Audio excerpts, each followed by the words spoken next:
defensive presence that he brought a year ago. And of course, Ramar Smith was dismissed from the team.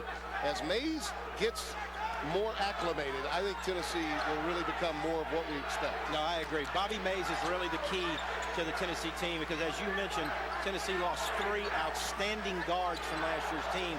Mays is the one guy who has some age and maturity out of junior college. Jackson not there. Well, Jordan Howell's another that meant a lot to the team, no question about that. Here's Mays operating again as the Bulldogs so far being shut out 5-0. Cameron Tatum, who was lights out early in the game with Gonzaga the other night, comes up empty that time. Key for Georgia is guard play. Zach Swansea, Dustin Ware will come off the bench at point. If they can get good point guard play, really helps their offense. Prince with the dump down to Chisholm. Playing a little inside-out game. Again, Smith trying to keep it alive along with Chisholm on the offensive glass. You know, Bob Kessling, the longtime voice of the Tennessee Vols, made an interesting point to me before the game, Tim, about Bobby Mays. First-team junior college All-American out of Hutchinson, J.C. And there's Bob, a good look at him right there, wearing his Boston Celtics shorts, as he does superstitiously every game. But he made the comment that Bobby Mays was a scorer in junior college and has had to transition into more of a playmaker, an assist guy here at Tennessee. And it's been a little bit of a difficult transition for him in the preseason. You see the early shooting woes for Georgia illustrated there. Well, there was talk about the relationships between coaches and how certain players wind up in certain places. That definitely applies to the Bobby Mays route into Tennessee. More on that in a moment. There's Trey Tompkins being doubled. Boy, a near steal, but Swansea saved it. Doesn't go for Butler. And here again on the run out, Tatum leaves it. And you see Mays turning down the three-point shot over Swansea, determines he'll drive instead. It comes up empty. Well, Bobby Mays, nice move there to the lane, but you hear coaches talk all the time about finishing the play. It's one thing to make a great move. It's another thing to complete the play with the basket. Swansea's bounce pass is picked off. It was a dangerous one. Quick outlet to J.P. Prince, but Swansea, a hustle play, goes down to steal.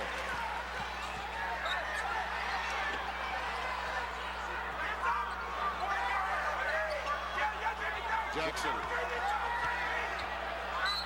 Strong move, but I believe fouled prior to the shot. You talked about Tennessee. They lost the 3 great guards, Lofton and Jawan Smith. So where's the string music? That's what we want to know. We're looking for it. Who can make the shots for Tennessee? They're down to 31% shooting. Yeah. The Georgia Bulldogs, they've got to have a third scorer. Woodbury and Hopkins are both double-figure scores, but no one else for Georgia has stepped up so far this year to give the Bulldogs some scoring. Mark it down at the 16:24 mark of the first half. My life's complete. I've heard my first string music. A 5-second call as Georgia unable to get it in. That pressure of Bruce Pearl's defense getting the job done. Boy, I love that tie Bruce is donned for the debut of our coverage today. And always with his orange suspenders, which are under the brown jacket. Well, if he gets angry enough, we may see them. You know, it's always nice. Bruce Pearl, before every televised game that I do, Tim, I know you as well, always walks over to speak. Always gives us whatever information, answers whatever questions to help us prepare for the broadcast. He gets it. Yes, he does. He really does. He's a class act. In traffic, Butler's foul.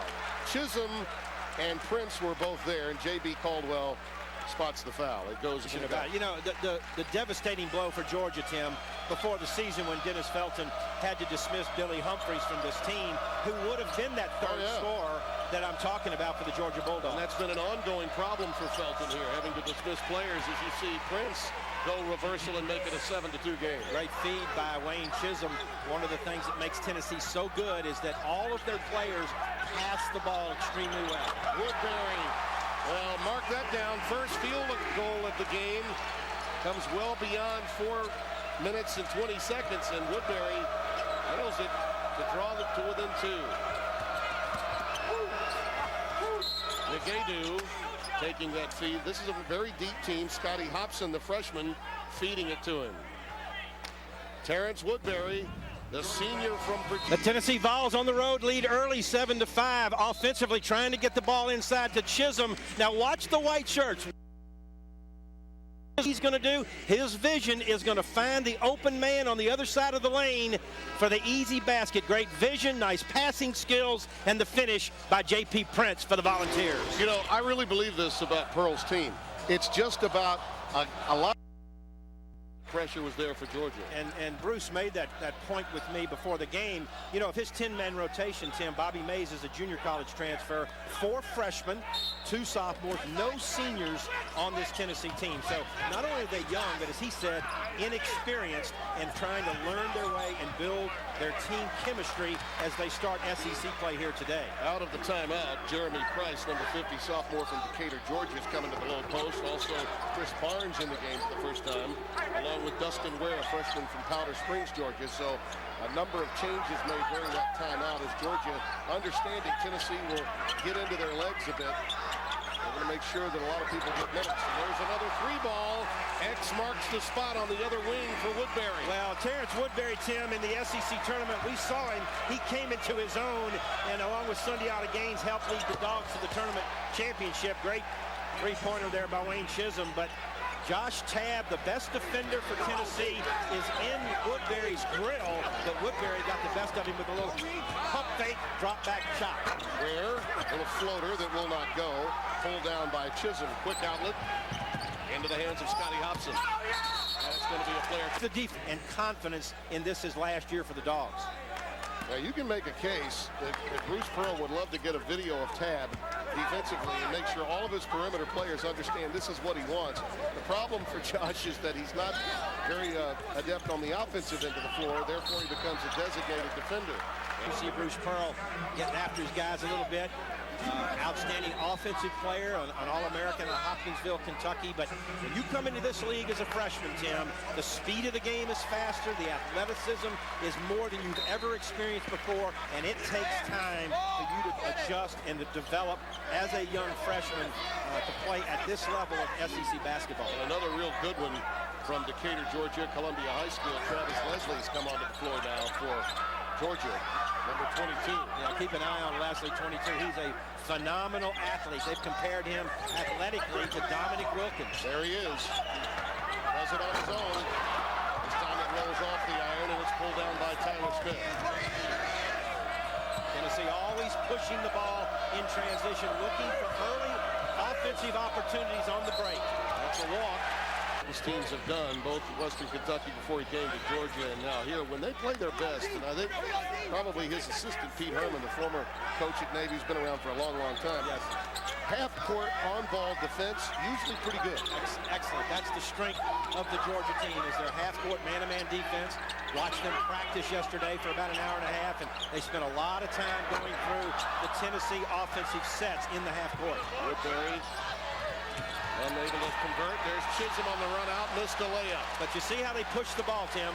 Push it, look up the floor, explore opportunities. Got Chisholm an easy look, just didn't finish. Leslie taking Tabb through a number of screens, but unable to get the basketball. Now comes out up top to get it. Tries to beat him off the dribble. Tough shot. There it was. Tabb did a nice job defensively. Here's numbers. He's got it. Tyler Smith to the rack. Count it. And a foul. I'd say he ran the floor pretty well there, and Tabb dropped a beautiful dime. You know, Bruce Pearl just does a tremendous job of teaching this style of offensive basketball. Get it off the glass, outlet quick, and blow it up the court to create numbers. 3-on-1 that time. The bounce pass, the layup, the finish, and Tyler Smith, the preseason SEC Player of the Year, finishes the play. And if you're going to have more of those, Joe, if you're creating turnovers, that's what's been missing. The inability to create those turnovers, to get those mismatches in transition. A lot of people don't think that they think it's kind of a hully-gully type of style, but you really have to teach how to play a fast game. You have to teach, like Nolan Richardson used to do so well at Arkansas, how to run the floor, make good decisions, create numbers so you can get easy baskets.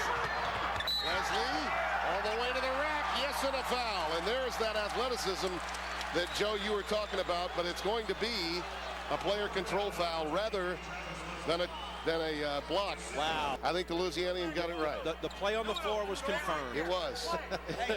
I've been wanting to say that all year, watching all these football games. You've turned into a helmet head, huh? like that. I'm bipartisan. So the foul against Leslie. That's 2 quick ones against Travis.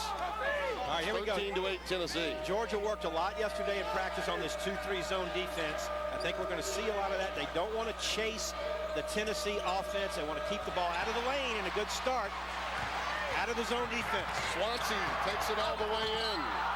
Knocked away. Nice recovery by the Tennessee defense. Need a lift to see your favorite basketball? Visit alltelbasketball.com. Just that quickly, Tennessee picks it up. On the wing, Bobby Mays for 3. That's what Tennessee does so well, Timmy. They push it in transition. They get it to the lane. If the defenders close down the drive, they kick it out for the three-point shot. Beautiful pass by Tyler Smith. Just like that, the Volunteers have doubled up on Georgia. They lead at 16-8.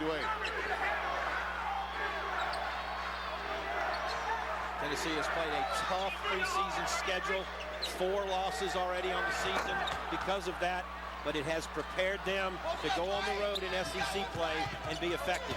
Troy Brewer in the game with his first launch. You will have it when we come back. Bobby Mays. Basketball all season long by logging on to raycomsport.com to check out the Toyota Info Center. The Toyota Info Center on raycomsports.com, your online destination for complete coverage of SEC basketball. Tim Brando, Joe Dean Jr., the first of 2 today. You know they're having a good time. A happy new year to those youngsters here at Stegman Coliseum in Athens. And Joe, early on, I think you mentioned how tough that schedule was for Bruce Pearl. Easily the most difficult among any SEC teams. And I give him a lot of credit. This is a national program. And just like Dale Brown did to try to compete with Kentucky back in the 70s and 80s, he's taking on all comers, getting on national television as much as he can, so he becomes a part of the consciousness of this sport. Well, it's across the country. It's interesting you compare him to Dale Brown, Timmy, because I agree 100%. Not only is he a great coach and recruiter, but Bruce Pearl is a marketer. I mean, he speaks all over the place. He goes on radio shows. He's very cordial and accessible to the media. And, you know, consequently, look at what we have. Look at the finished product.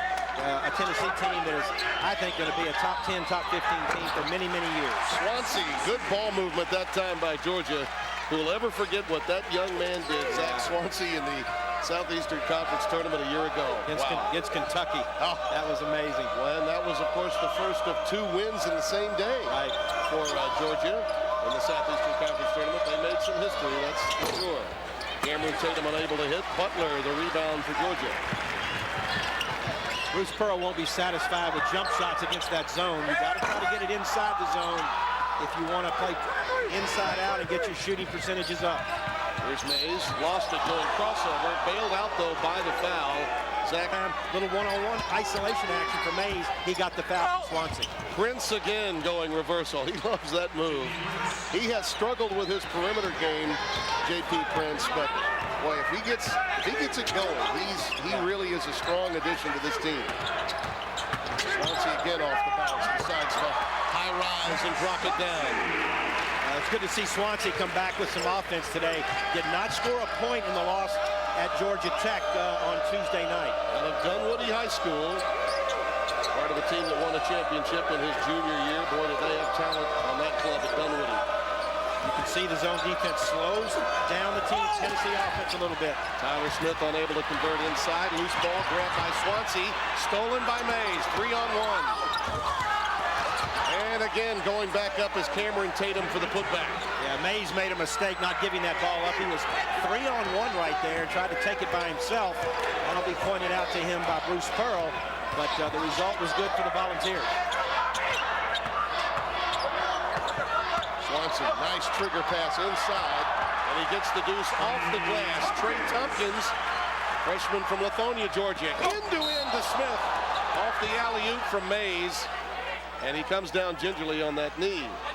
I would say his knee's okay. Yeah, it looks to be. Wow. It was a little lift there, wasn't there? I'm telling you, watch this. Again, as I've been mentioning, attack the basket, explore opportunities at the goal. The lob for the player of the year, Tyler Smith, got fouled underneath.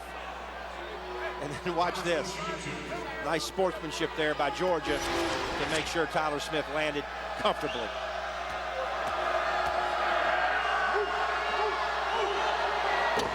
Tyler had the first triple-double in Tennessee hoop history this year against UNC Asheville. That's hard to believe.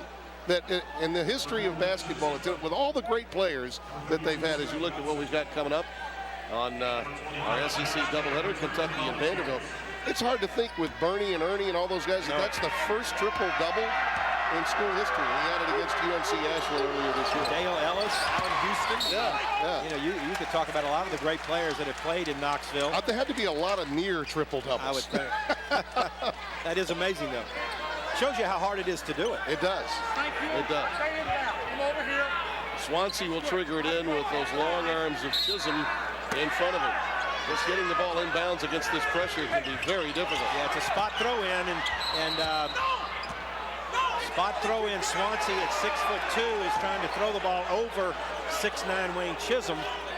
And now, as you see, good move by Dennis Felton right here.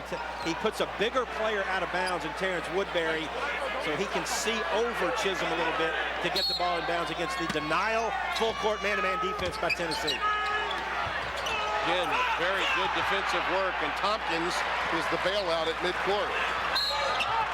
And that time, Excuse to get a hand check called against the big 6'9" Trey Tompkins, one of the top freshmen in the league this year. Bruce is working over Mike Thibodeau. As you look at the turnovers that they've been able to force, timeouts too. That's a lot of outstanding work. Most of those were the last 2 years. Bruce Pearl mentioned to me today that they have not been as effective this year in their press, turning people over. But today they've done a good job. I'd say it was a point of emphasis. That was a hop. Zaga lost the overtime loss the other night. This really fueled Bruce's preparation for SEC play. Well, excuse me, Timmy, but you know, both of these teams come in here off 2 losses to prominent teams. Kansas and Gonzaga, Tennessee lost to, and then of course Georgia lost to Missouri last Saturday and Tuesday night at Georgia Tech. Yeah. Georgia stays in the zone. It has been effective so far. Trying to close off this right there. Can't allow a drive out of the zone. That's inexcusable. Dennis Felton will not be happy with that. If you're going to zone, there's no excuse to allow somebody to dribble all the way in for a layup. 22-14. Volunteers by 8. Go! You're taking too long. Just over 11 minutes gone here in the first half. Swansea.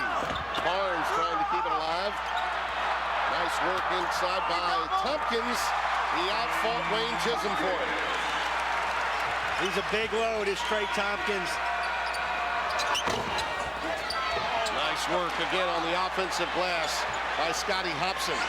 But you have to know the kind of shot that's going to be coming off the rim, and that's an excellent offensive rebounding move on the part of Hopkins. And it's another reason, Tim, to shoot quick in transition, because there's no block out when that happens. It's Hobson, nobody put a body on him. He got right to the basket to lay it back in. Good offense that time by Georgia. Hobson really did a great job on the offensive glass on this end of the floor a moment ago. Here's Prince working along with Tab. Tyler Smith is on the floor along with Hobson and Wayne Chisholm. Those are the 5 on the floor for Tennessee. You play zone primarily to stop penetration.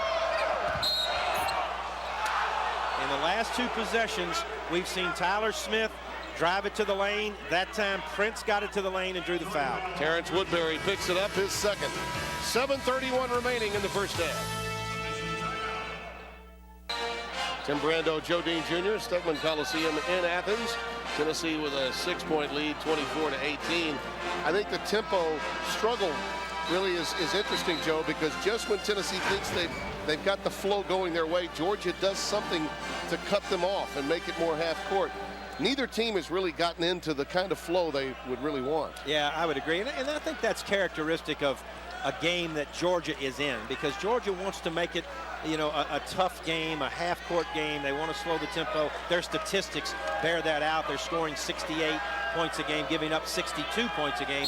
And now by going to this zone defense, they've tried to get back and stop the Tennessee break and force them to shoot over the top of the defense. And it's also textbook early season conference play, too, as you see Woolridge in the game. Comes up empty. There's Tyler Smith. Boy, he missed one from point-blank range, but was fouled on the backside by Albert Jackson. As a assistant GA, okay. that year when I couldn't understand why Orlando Woolridge would pick Notre Dame over Mississippi State. I think Dale felt the same way when he was trying to recruit him to LSU, too. Digger got him, though. Boy, what a great player he was. 13 years in the NBA.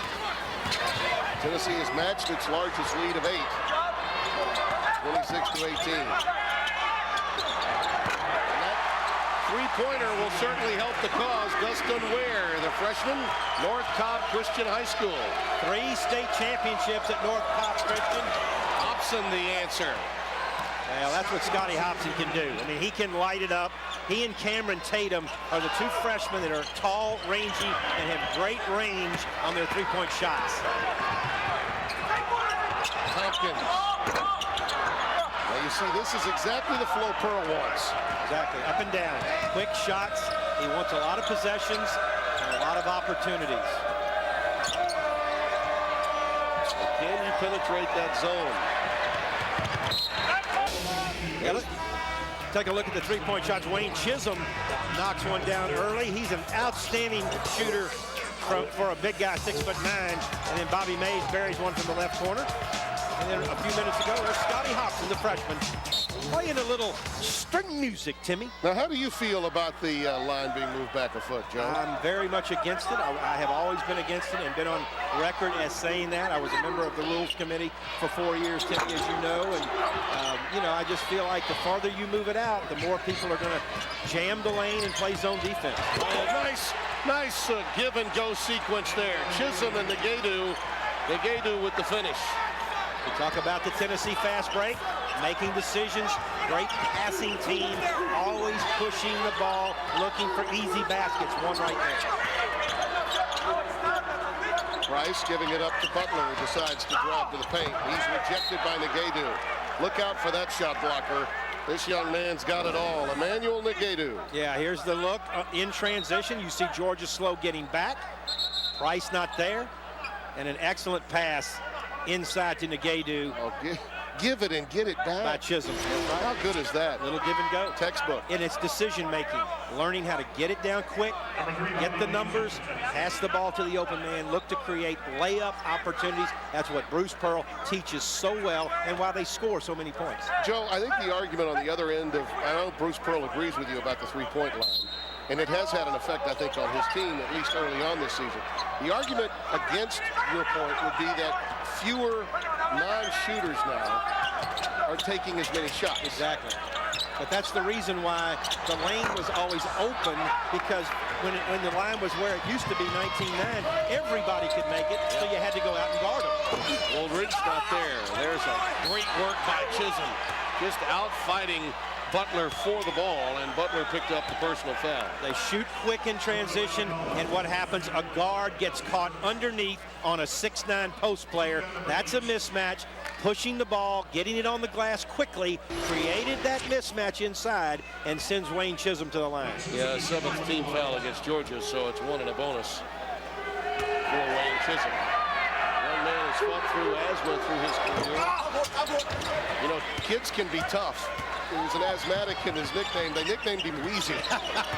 Kids can be tough in our culture today. That's right. You better have thick skin when you go to college. Absolutely.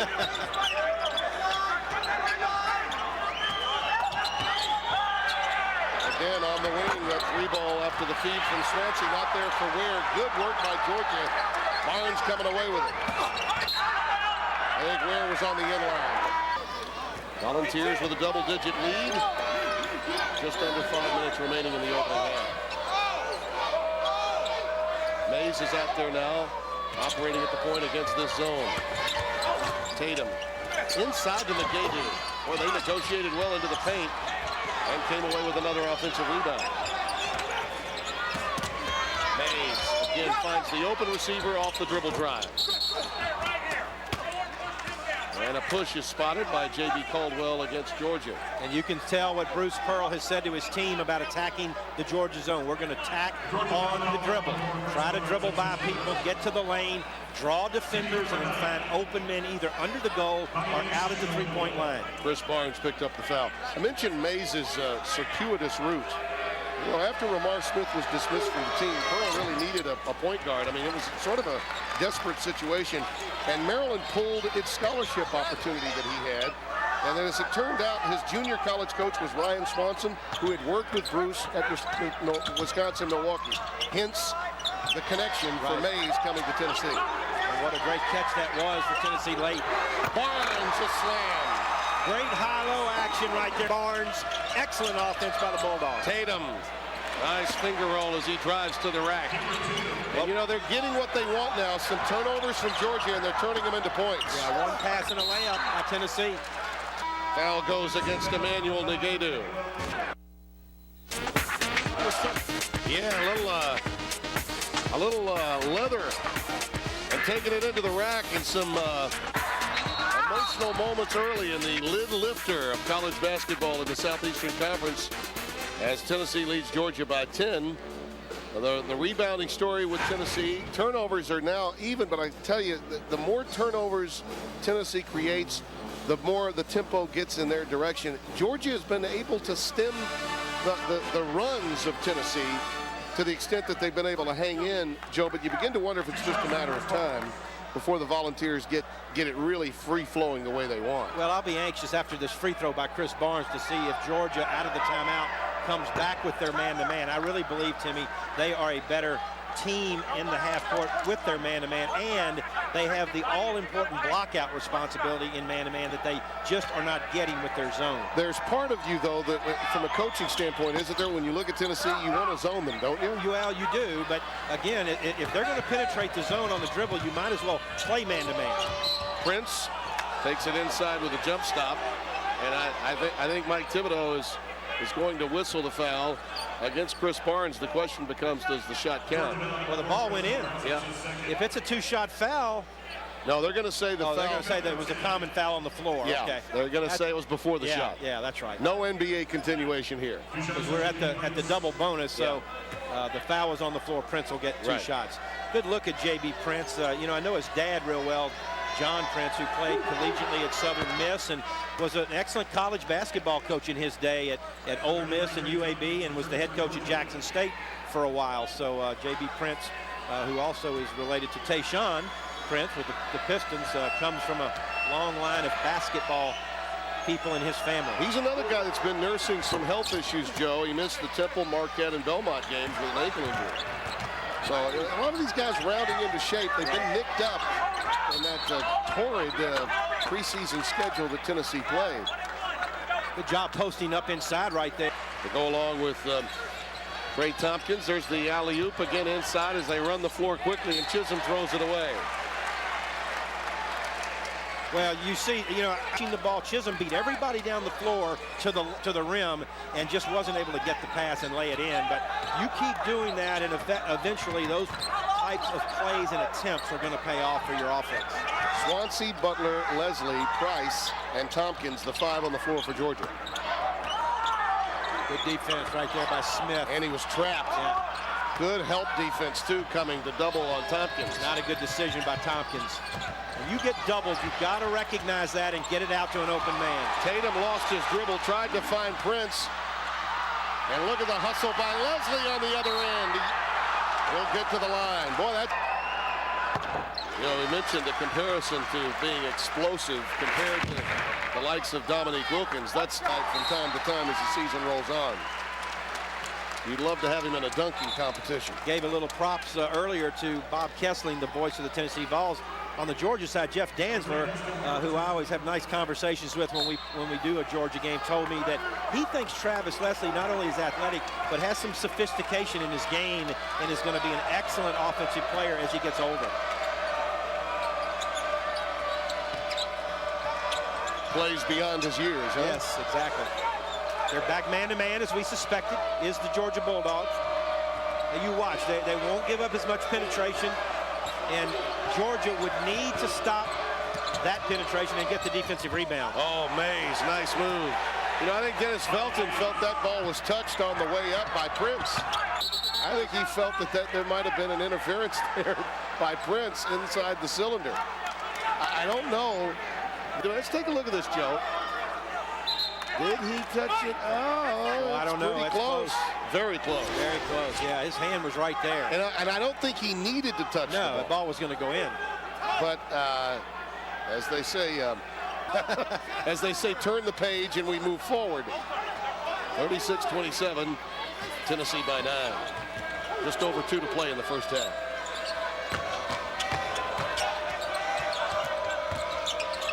Smith, that's a tough shot. Caught falling away. Taken down by Price. Not the shot Bruce Pearl would want, but when you have a player, the talent of Tyler Smith, you give him some freedom from time to time. He's been green lighted. Yes. I mean, that's a young man that had a chance to look at the other level last year. Leslie not there. Chisholm clears to Bobby Mays. Here they come. Good decision by Mays. He pushed it, explored, saw there was nothing there, backed it out. Tennessee now in their half-court offense. Good job of transition defense by Georgia. Prince gives it up to Tatum. Too strong. Chisholm trying to keep it alive, but it's last touched by Price. Athletic as they are, too. This is the other thing about the Volunteers. Oh, that was a tough pass to try to make. Tyler Smith made a mistake that time, trying to get Prince with a bounce pass in the interior. Sometimes the best pass can be a missed shot if you're as athletic as Tennessee. That's true. Butler fouled by Tatum. You know, and show some enthusiasm. He is something else on that sideline, I tell you. I love that tie. Man, just He had the Hope Scholarship here in Georgia, a pre-med student. He's what's good about college athletics, the consummate student athlete here at the University of Georgia.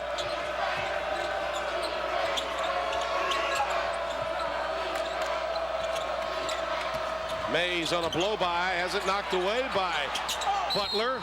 And on the putback, Prince is fouled. It'll go against Price. Me that long time ago. Thank you. Just a little early season reminder. Thank you so much. 36-29, Vols by 7. Big possession here for Georgia. Need to get a little momentum going to halftime. Boy, Tompkins really wanted it. And now Tyler Smith fronting him down on the low post. Ware. Oh, he's hit 2 from that very same spot. Dustin Ware. Big shot by the freshman Dustin Ware. And that gets the crowd into the game here. A little Mo to go into the break with. Tennessee will hold it for the last shot. Here comes the ball screen. Tab, he's a non-shooter.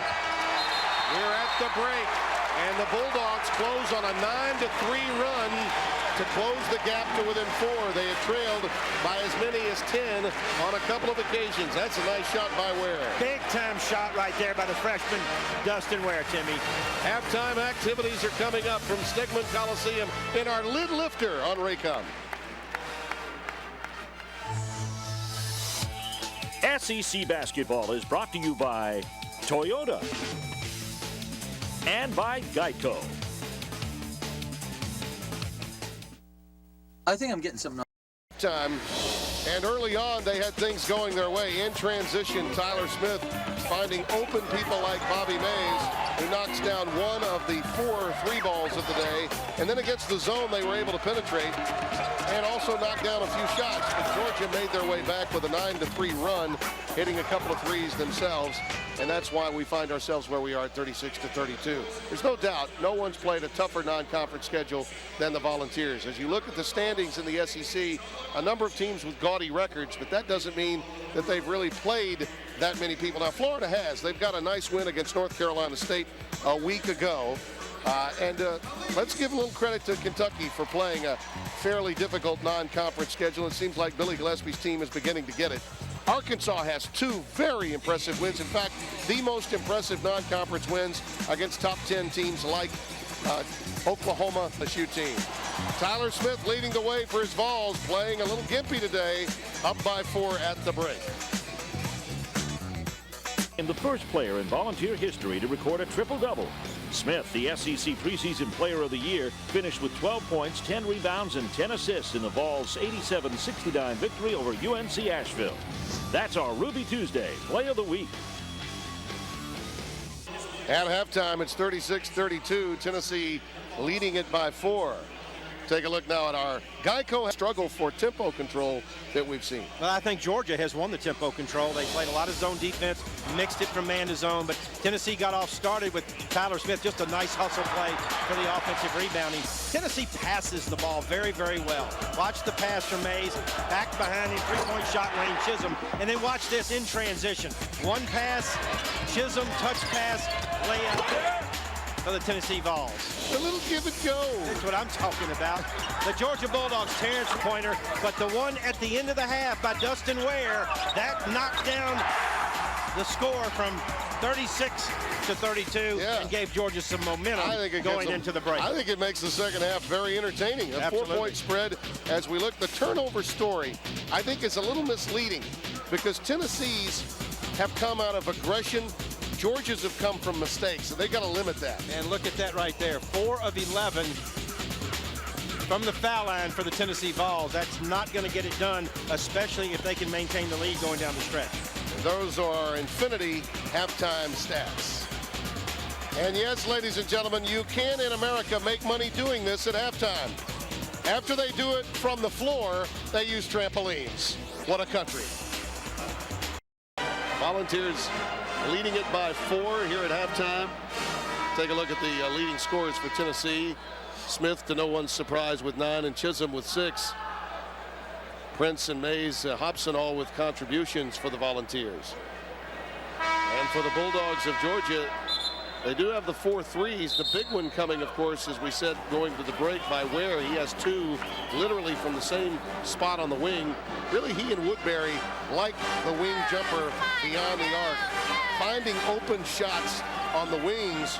They're not very adept up top, Joe. We don't see a lot of threes made from Georgia up top, but on the wings, Woodbury and Ware are very comfortable. Yeah, I thought late in the first half, Georgia did a nice job moving the ball around the perimeter to create some open looks for both Woodbury and, of course, Dustin Ware, who hit that big 3 right before halftime.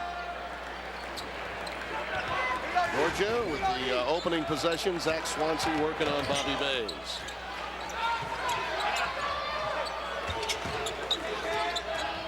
Tompkins with the dump down. Woodbury not there. Tatum the rebound.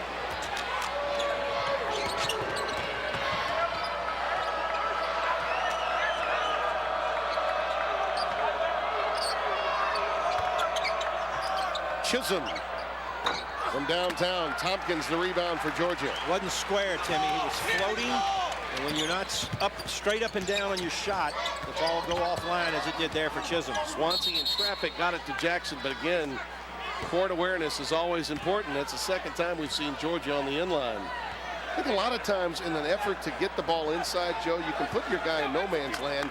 Swansea a couple of times has made that bounce pass, but the guy's been in no position to make a move. Right, you got to be, as you say, receptive for the pass.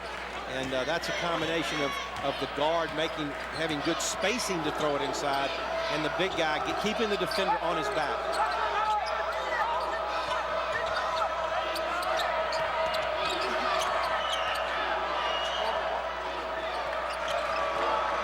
Tatum, a whirling dervish inside, and he's going to generally at least get to the free throw line at the minimum, and that's what happens here as the foul goes against Corey Butler. A 36% three-point shooting team last year, down to about 31 this year. So consequently, they've been trying to attack the basket on the dribble more. We've seen a lot of that today, as we did right there with Tatum. But once you get to that foul line, you got to make them. Only 4 of 11 in the first half for the Vols. You see the conversation going on between Bruce Pearl and Bobby Mays on dead ball situations. You know, Joe, I talk to Bruce on my radio show each Monday, or actually each Tuesday. And when talking to him about his team, he said, look, Bobby Mays is growing. He's acclimated, yes, but the reason we do have the 9 wins we have in large measure is because of Bobby Mays. I think the one area where Bruce is going to defend his team is going to be there, because he knows with a fresh point guard getting used to a veteran club, he needs that kid to be comfortable. Absolutely. Good job on the offensive boards by Trey Tompkins. And to your point, Tim, I would agree. He basically is the only point guard for Tennessee. Yep. So they've done a nice job here at the campus to make this more of a basketball-friendly arena with some of the money that they've spent in the last few years. and I commend the Georgia Athletic Department on doing that, the administration within the confines as Tompkins hits. Now let's see if this crowd, and it's about 2/3 full, Joe. Right. If they can ever get a lead, let's see what happens in this building. Well, a lot of fans around the SEC are still a little bit hungover from college football. Yep. It's time to start getting excited about the round ball. Get ready, helmet heads. It's time to play hoop. And a massive facility for the gymnastics program. There's a steal off the inbounds. Georgia's had problems with that all day. And Mays gets the easy deuce on the other end. And see, that's the way to run a 2-on-1 break. When you're in 2-on-1 transition, you should think pass. And that time, J.B. Prince recognized the defender had come over to him, passed it back to Mays for the easy layup. Tompkins, a turnaround. Wow. I love this young man. I was just going to say the same thing. He's a big body, soft hands, not a great athlete, but great skills, knows how to play, and can get the ball in the basket around the lane. He's got those meat cleavers for hands, which is going to serve him well throughout his career. Absolutely. 40-38, Tennessee by 2. Probably the number one thing you ask as a coach when you look at a big guy, what kind of hands does he have? Can he catch the ball? Mays from downtown. Rebound cleared by Tompkins to Woodbury. Now chance to tie this game 3 minutes deep into the second half. Woodbury, yes. Now listen to the crowd. Here we go. Game on. Mays right back at them. Driving it in, out of bounds to Georgia. 15-foot jumper. Protecting your home when you get into conference play is so big. Now you hear the UGA crowd getting into it. How does Tennessee respond if they ever fall behind as Tad gets caught reaching in against Swansea? How good Tompkins can be in the low post. And lob into Albert Jackson.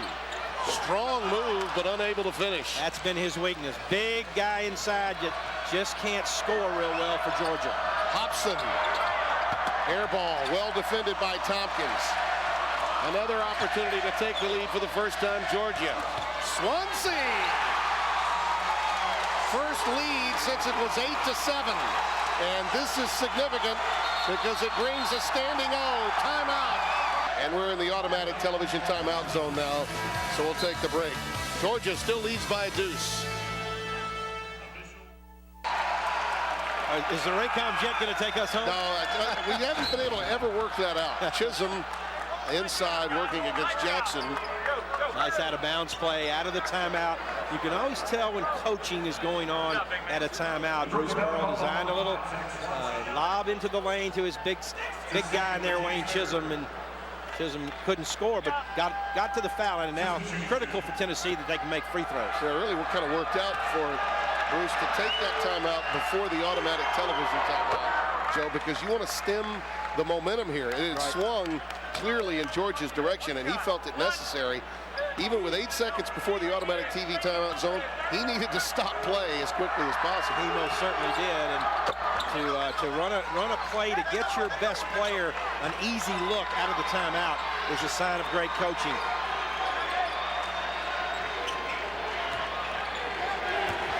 Swansea operating at the point. Tompkins, who's really been the linchpin to this Georgia run to open the second half down inside. He's being checked by Negadu, number 5 for Tennessee. Swansea on a dribble drive. Again rejected by Negadu. Negadu, just a freshman, as we mentioned, but athletic is all get out. He comes over to help right here and says, no, not on my watch. I love that, all get out. I'm loving that. Butler runs down the inbounds pass. But Dennis Felton, this is an important sequence for him. Once his team, they've gotten momentum 5 minutes deep into the second half. They need to maintain control of this game with it tied or with a lead. Shot clock winding down for Swansea. Hello! What did that look like? Yeah. That looked like Yes, it did. that shot he beat Kentucky on last year at Georgia Tech. Tatum off the front iron. Tennessee just not shooting the ball well today. It's been their Achilles heel. Jackson working on Chisholm. Tried to work the give and go with Butler, but it was knocked out. To knock off Wofford right here on this court. There you see 1 for 10 to open the half for Tennessee. So They have hit the proverbial wall offensively. And Bruce Pearl talked about that's been the one area that they have struggled in with this young team, is shooting from the perimeter. 11th in the league right now in three-point shooting is Tennessee. And it's not as if, Joe, in this game, they haven't gotten open looks. I mean, they've used the dribble drive to create open looks. They've just not converted. Tompkins, a duck under. Oh, a little roll. The iron kind to the man with the big mitts. Yeah, he's impressive inside, Tim. Big guy who can catch it, turn and face, and make shots is invaluable for your offensive basketball team. The lead is 5, and there's a push by Tompkins on the other end against Chisholm. Felton coached teams. We saw a lot of zone in the first half. None so far here in the second half. Dustin Ware now operating at the point with Swansea out.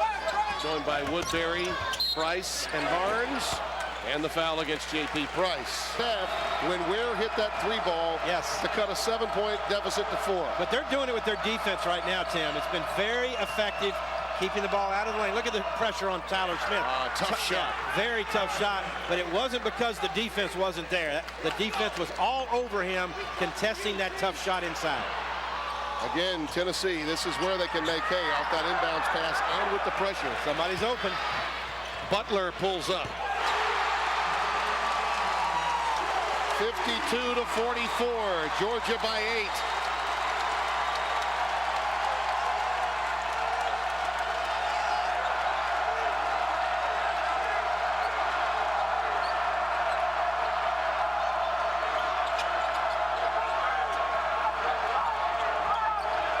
Tatum pops up off the high screen by Williams, not there. Ware gets the long rebound, and he pulls up on the other end. The lead is double digits. This is amazing. The Georgia Bulldogs are picked last in the SEC East this year. Tennessee is picked to win the whole thing. And the Dogs right now in command. Very impressive. And Joe, we talked about it just before Georgia got the lead. How would Tennessee react? Falling behind. There's Williams. Count it. And a foul off the feed from Tyler Smith. Well, Georgia has picked up the old-fashioned way, but a foul against Georgia will keep Tennessee with the basketball. And Kentucky and Vandy, our friends Tom Hammond, a 4- or 5-point trip. Running their little 4 on the baseline out-of-bounds series. Trying to sneak a pass underneath to Tyler Smith for the easy layup. That's what this out-of-bounds series is designed to do. Try to create something easy around the basket. Mays operating against Ware. Tompkins has re-entered the game after Barnes picked up his 4th foul. Mays does it on his own. A 4-point trip for the Volunteers at just the right time. You got to guard the spin move inside. Oh, Woodbury running the floor. Tennessee fell asleep on the defensive end. And Georgia giving Tennessee a little bit of their own medicine, pushing the ball down and exploring an easy opportunity. Mays hits the runner and cuts it to 6 again. Yeah, Bobby Mays is going to get better and better as the point guard for Tennessee. Bruce Pearl now calls off the press. He wants to get his team solid in the half court. You know, a lot of times, Joe, when you get hot and the tempo sort of picks up, it can become fool's gold. Might even play into Tennessee's hands if you start taking quick shots. You can't have a false sense of security at this stage of any basketball game. That's the place to have it, in Tompkins' hands inside. Nice ball movement. Just tremendous to Dustin Ware. And Tompkins is passing inside, Joe, exemplary. The whole offense has been going through Trey Tompkins. But let's give credit to Dustin Ware and Corey Butler for making shots. Tyler Smith single-handedly keeping the balls in it. 10:45 and counting here in the second. Has been all Georgia in the second half. Some outstanding individual efforts from Smith have kept the Volunteers in this game. Woodbury from way downtown. Woolridge clears it to Bobby Mays. Smith, a little show and go. Hello, a show and go. And hello from Tyler Smith. Tennessee pushes the ball, throws a skip. The defense is spread out, and Tyler Smith dissects the defense in transition off the dribble. That is classic Tennessee Bruce Pearl basketball. How big time was that move by Tyler Smith? The ultimate, I'll show you, and then blow by you. Well, you know, you're All-American. You want him to make the plays, especially on a comeback trail. And Tyler Smith knocked down the three, and then that time in transition, found the opening to the lane and a little well, you know, high school Harry to get it in. Absolutely. You know, all season long, Champion Apparel will be showcasing the tradition of the SEC. Working, of course, with the Hawks front office. A wonderful guy, too. I got a chance to follow him in the NBA as well. Woodbury is fouled. To 4 by Tennessee with just over 10 left. This basketball game, and Tennessee, where's the string music? Could they shoot the perimeter shot? They've struggled in the first half. 7 of 18 field goal, but only 4 of 19 for the game from three-point range. And, you know, where three's a charm for Georgia. Can they find that third score? Dustin Ware with 11, Swansea with 9. Woodbury has shown some signs. Of course, Trey Tompkins, Tim, has been tremendous in the second half as we look at a bad description of Rocky. Yes, thank you. But I love the promotion idea. You know, come out of the break. What are we waiting for, Rock? Let's go. Exactly. See, these are some of the additions that have been made to pump up the volume inside this building. And let me tell you, the blueprint for success in this conference, we've talked about it many times, is in Arkansas. Go to Fayetteville and experience what college basketball is about there, because they know how to generate during dead ball situations excitement. And I give Georgia's administration a lot of credit for pouring this kind of entertainment value into a timeout situation. Yeah, I really do. They've got a huge video screen on one end of the floor that shows a lot of they showed the Rocky scene where Rocky's wife tells him to win. And Mick says, what are we waiting for? Travis Leslie has come back onto the floor to help Rock with this upset opportunity they have against the ranked Tennessee Volunteers, only ranked team in the conference coming in. Smith turns it over. All right, Georgia that time out of the timeout. We've talked about coaching in the timeout. Dennis Felton switches to a 1-3-1 half-court defense. Caught Tennessee a little bit by surprise. The swarm. Swansea looking at Tompkins inside. He's got Price, a little high-low post play going on. Leslie trying to also trigger it into him. And Butler's the other player on the floor. And we're going to find a way to get it to 33 if at all possible. And a mistake made by Hobson, not understanding where he was. He dribbled, bounced on the baseline. Pretty obvious that Dennis Felton's made his point. I want a touch. Just getting the ball inbounds has been very difficult for Georgia. And down the stretch, they had better have plenty of timeouts, because they may need to use them on inbounds play. When the ball's out of bounds, it's the one time the defense has a numbers advantage, 5 against 4. Tennessee takes advantage of that by trying to make it hard to get it in. Price. Jump hook, not there. Pulled down by Hobson. Quick outlet to Tyler Smith. Mays up top from downtown, and he drains it. 61-58. That was his first 3 ball of the day. I haven't seen Mays in person till today on TV, of course, Timmy, but I would say that we're watching him and his improvement quite a bit here this afternoon. Yeah, he gets the foul there, reaching in. Foul against, but check that, Brian Williams, not Mays. It was Brian Williams picked up that foul. That's a sweet stroke there. Yeah, no question about it. And that's the first team junior college All-American last year, knocking down a huge 3 to help close the gap here on the road for Tennessee.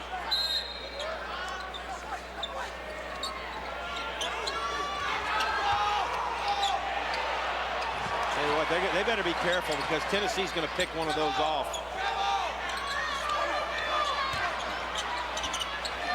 Nice move by Price. See, that's the Jeremy Price we saw last year. You develop an inside game with Price and Tompkins like that, and Georgia could be tough this year.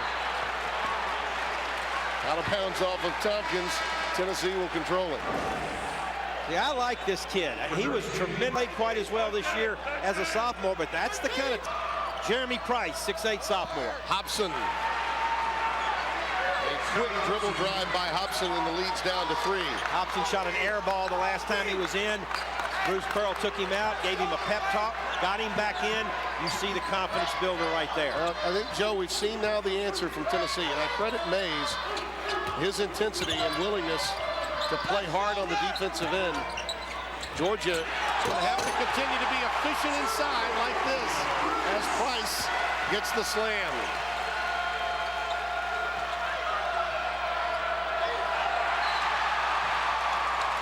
Welcome you back at 65-60. Georgia with the lead.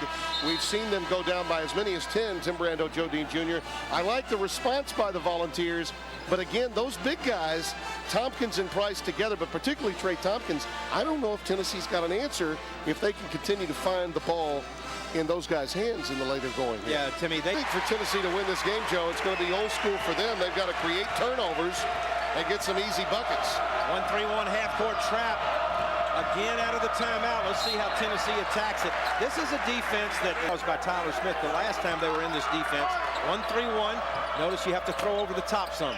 Chisholm, the extra pass to Tyler Smith, well done. Well done, exactly. And we've talked about how good Tennessee is passing the basketball. All the guys have good skills. They're taught well by Bruce Pearl to find open men, and they did it right there for an easy dunk. You know, you hear this a lot, Joe, with system coaches, because Bruce Pearl does run a system. Players have to fit into it. If Tennessee's going to come back and win this game, there's Price, and that's a problem on the low block. Matching up with either Price or Tompkins has been pretty difficult for Tennessee. No question, and you see the nice ball movement there. Chisholm, an excellent passer for a big guy. Tyler Smith cuts nicely to the basket against the zone and gets the easy layup. That's the fourth foul on Chisholm, so he'll have to sit down. And Brian Williams will have to come in for him after this free throw. Price at the line. My point was that I think system coaches usually will their way with their team to tough victories on the road. Right. And if Tennessee's going to win this game, it'll be because of Bruce Pearl's system and the guys playing to it in the last 7 minutes and 19 seconds. You know, Tennessee is the defending SEC champ. They're still ranked in the top 25 this week and in themselves. So they're not going to go away. They're going to continue to fight and battle here down the stretch. But I like where Georgia is right now, taking the ball inside. That's their strength. Smith in traffic.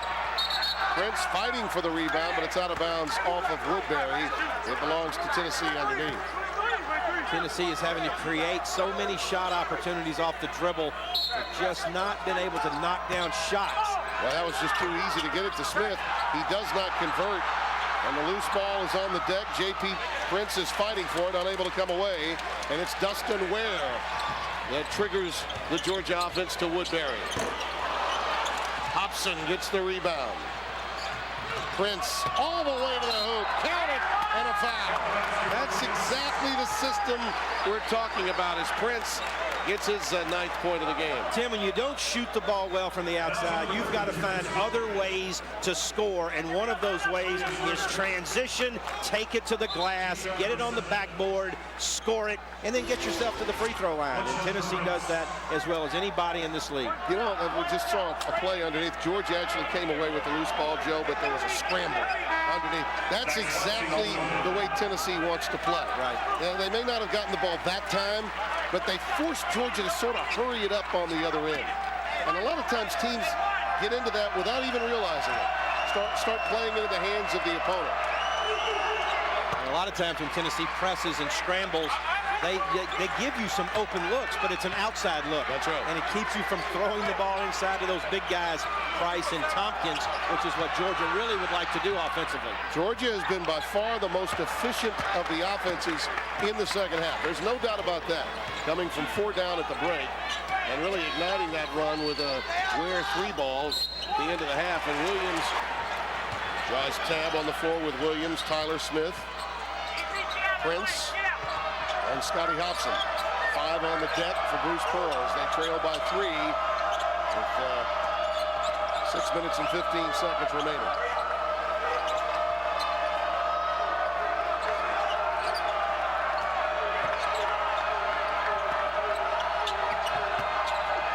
Smith, that's nice. That's nice inside. Recognizing where he is on the floor and having your star get the big bucket. Now it's a 1-point game. That play was called by Bruce Pearl on the bench to isolate his best player in the lane. Swansea to Leslie, and he's fouled. play where they were looking to duck Smith into the lane, got him the pass, and then he's so tough to stop when he catches the ball that deep to the basket.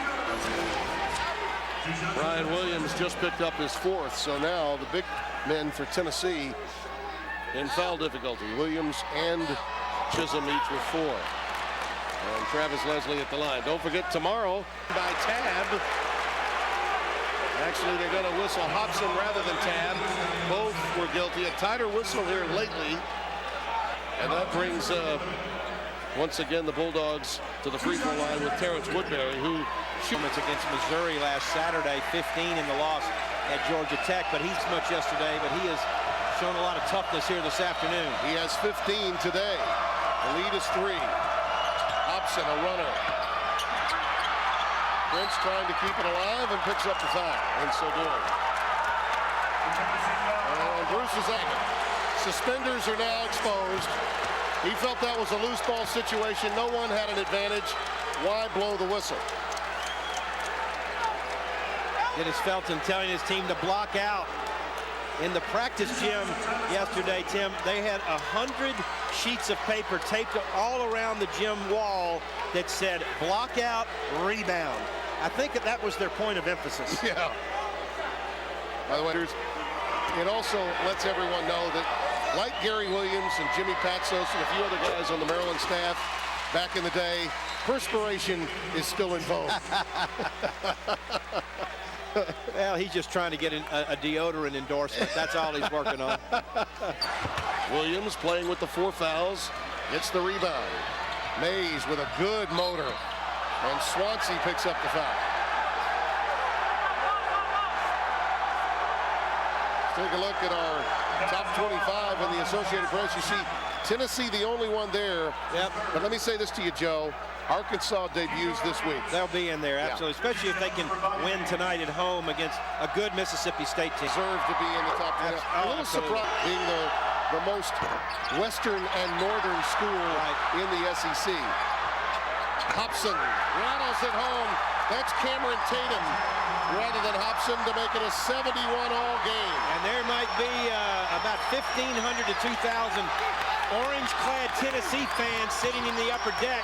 That three-pointer lit them up. They're on their feet right now. And Cameron Tatum was lights out early in the game against Gonzaga. He's been quiet today. Prince picks up the foul.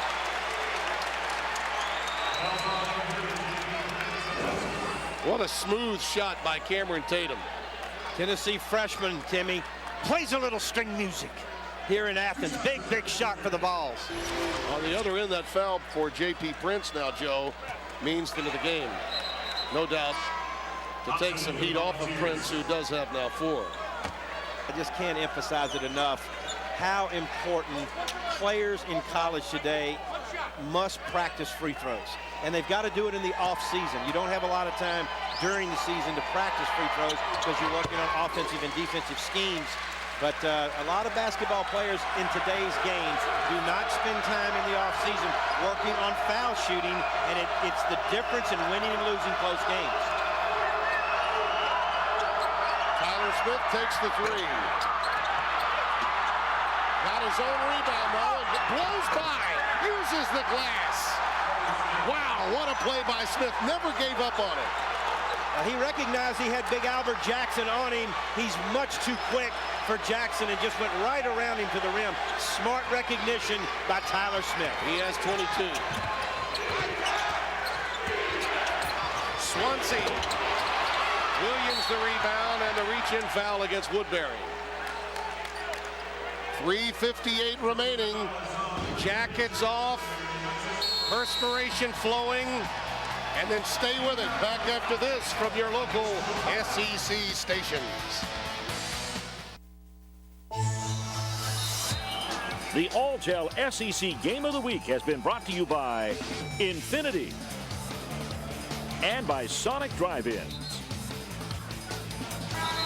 Tim Brando, Joe Dean Jr. up in the rafters here at the Stigman Coliseum. Look at the support on the road by the volunteer faithful, Joe. Well, Tennessee brought down several busloads of fans from the Knoxville area. But, you know, earlier this year, Tim, Bruce Pearl came to Birmingham, Alabama to speak to the Birmingham Tip-Off Club. He stayed all afternoon. This is during the season now. Yeah. To go to a Big Orange alumni rally in Birmingham. And I asked him, I said, why would you do that during the season? He said, Joe, I want to promote our program all over the Southeast. So when we go on the road, those alumni in those areas will come and support our team. That's, How smart is that? A lot of coaches don't think that way. Right. They really don't. And there's a reason why, since he's been in Knoxville, their season ticket allotments and their averages in attendance, 7,817 more than before. Right. There's the trap against Price. Near steal by Josh Tabb. They're amping up the defense now. That trap really worked. Great job. Got the deflection. Yeah.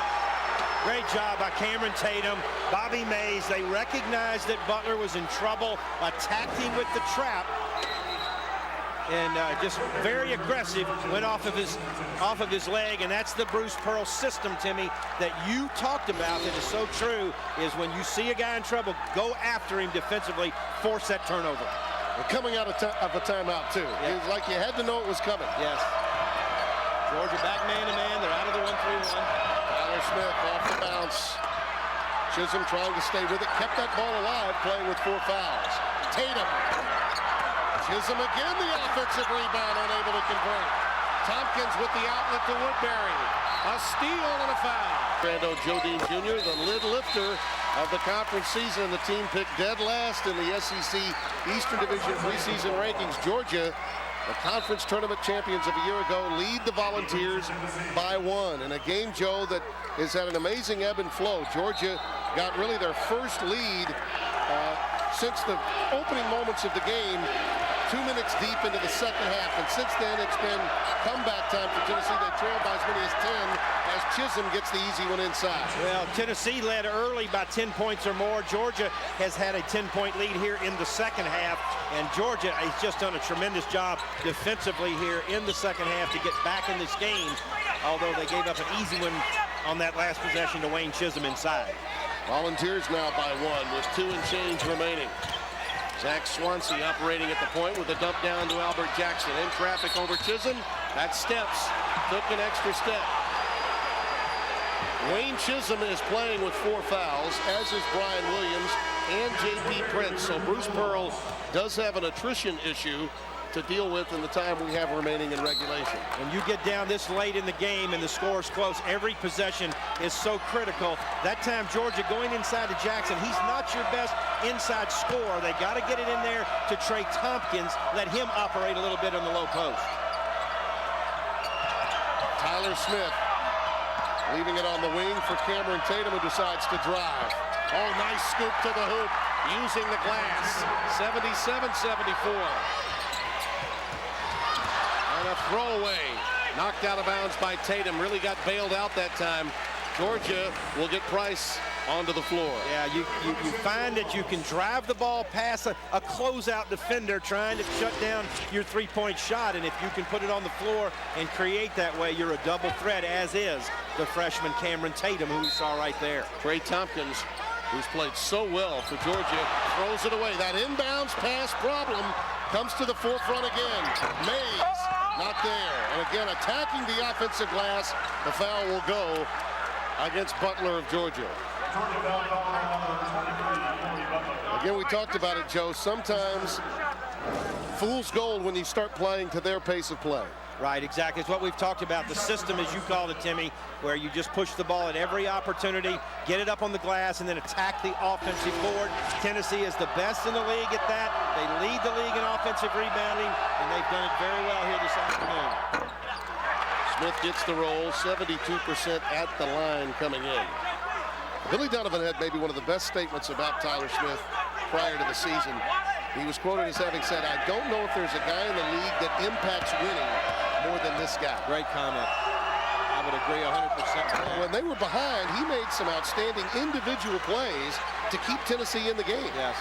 A lot of clubs would have been blown out when Georgia was in the midst of that early second half run. Yeah, Tyler Smith for Tennessee is kind of like a Tim Tebow, if you will, for Florida. He just wills his team to play hard and stay in the ball game. Swansea again, a tough shot. This is now a 12-3 run for the Volunteers in the last 4 minutes of the game. And now, with the lead, they can protect the ball a bit and dig into the shot clock.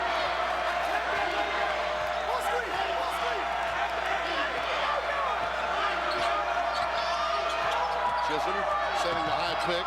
Mays rolls around it, finds the open Cameron Tatum. Boy, look at Prince box out. Long rebound to Woodbury, though. Georgia needs a hoop desperately. Butler leans in, tries to influence contact, not to be. And a good no call. Mays giving it up, and again, Tennessee having their way as Mays finds the open Cameron Tatum, and just like that, Tennessee by 7. Well, they're not the defending SEC champions for nothing, Tim, and they've got a lot of new players. Mays is a junior college transfer, but the penetration, the dish, the easy layup, that's how Tennessee beats you right there. Our Red Lobster nothing but net shot of the game, JoJo. This gave Tennessee a 73-72 lead. A little show and go by Tyler Smith, the best player on this team without a doubt. Well, you saw him, the recognition of who he was going against. Albert Jackson, the big post guy, not quick enough to stay with Smith, and drove around him for that layup. Big basket at the time for the Vols. The improvement, Joe, of his perimeter game has made him that much better with the ball fake and the drive. Well, Tim, when you're 6'7" and you can put the ball on the floor like a point guard, you are incredibly effective and have weapons that other people just don't have, because it's one thing to get into the lane, but if you're 6'7", you have some hops, you can finish plays off that dribble like Tyler Smith does. Still time for Georgia, but they did get lulled into Tennessee's style of play. It became more of a scramble, more of a 94-foot game, and even with this foul difficulty that Bruce Pearl's had to stave off.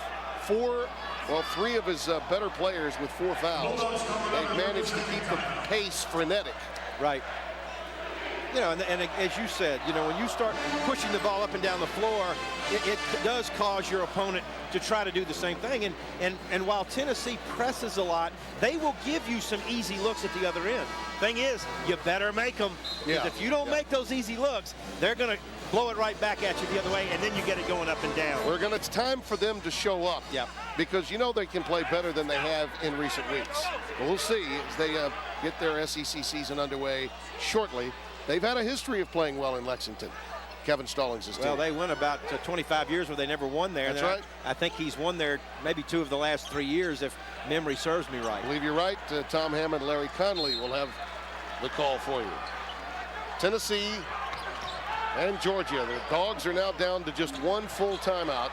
They've used up their 30s. They trail by 7. And to state the obvious, this is a critical possession for Georgia. They've got to score some points right here.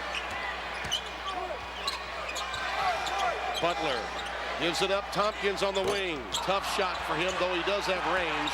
And it's pulled away by Mays. Tennessee doesn't have to shoot again. All they have to do now is play keep away and make foul shots. Yep. And Bobby Mays will be forced to the line after the foul by Woodbury. That's 5 on Terrence, and he'll be forced to leave the game. There was no option.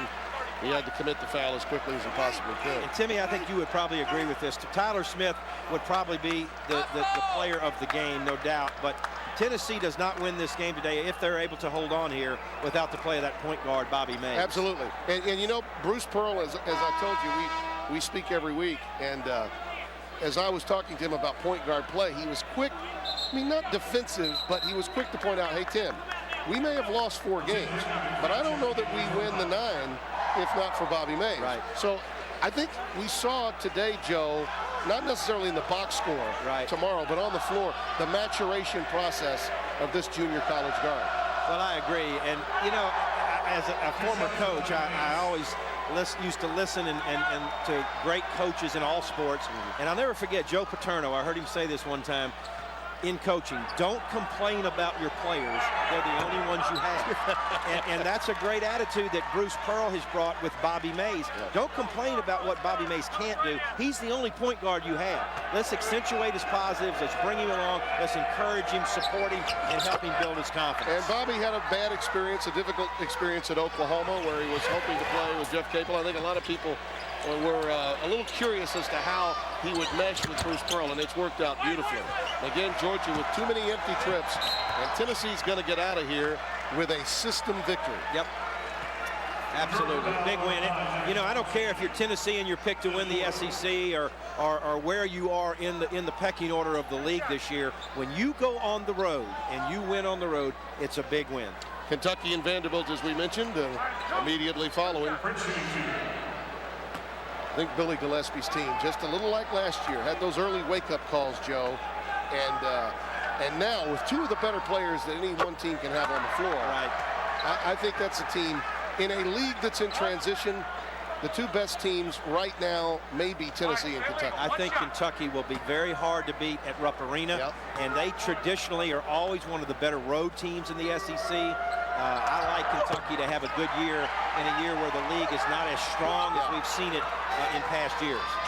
And Florida has played well. They got that non-conference win over NC State last week.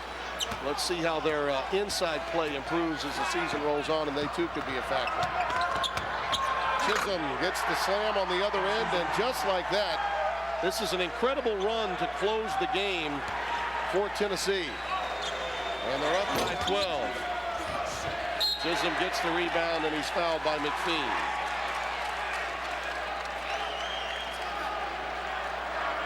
Had to earn it, though. Get into conference play against your neighbors, it's never going to be easy. A 13-0 run since those of you that joined us for the Kentucky-Vanderbilt game were with us, and it was a 1-point lead for Georgia when you joined us near the top of the hour some 8-9 minutes ago. And that contingent of fans, Yep. a throng of a couple of thousand, I think, or somewhere between 1,000 and 2,000, are going to be very happy. And Bruce Pearl has been able to generate that energy and enthusiasm among his fan base the way the Kentucky Big Blue Nation has always been through the years of following their teams all over the country to cheer. And Bruce Pearl's been smart enough to recognize when we go on the road, we need to have some orange shirts in the stands yelling for the Volunteers. There's probably 2,000 or so here today. Yeah, they really do.